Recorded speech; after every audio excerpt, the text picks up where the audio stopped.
is going to be a year that God exceeds your expectations. He's going to make things happen that you couldn't make happen. You know, in our own talent, our own ability, we can go so far, but you know, you're going to reach a limit. But when you tap into the power of the Most High God, the favor that God's put on your life, God can open doors that no man can shut. He can thrust you years ahead in your life. So I just want you to be expecting. Let's take the limits off of God in 2018. What better place to do it than right here in Jerusalem to say, God, we know you're an awesome God. You can turn any situation around. I've learned when you believe, all things are possible. You know, you don't have to figure it out. I love that it doesn't say, you know, Jesus didn't say if you can figure it out that it's possible. You know, if you can make it work on paper, if you can get the medical report looking good. He simply said, if you believe, all things are possible. So we're asking you today, let's be believers and not doubters. Let's be the ones to set a new standard for our family, to break some addictions, to break some, you know, maybe mediocrity. And, you know, I know when I never dreamed I would be here, but when you take the limits off of God, you don't know where He can take you.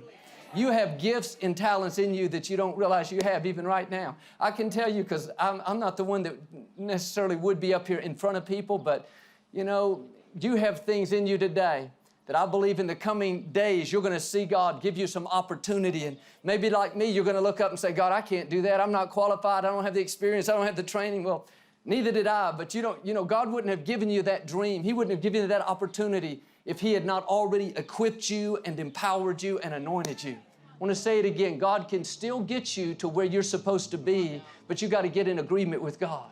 You got to start believing that, hey, God still has a plan. He still has a destiny. Yes, I've made mistakes, but God has mercy for every mistake. Think about some of the people in the Bible God used. I don't know if I can remember them all, but it's almost funny. I mentioned Jacob was a cheater. David had an affair. Paul was a murderer. Noah got drunk.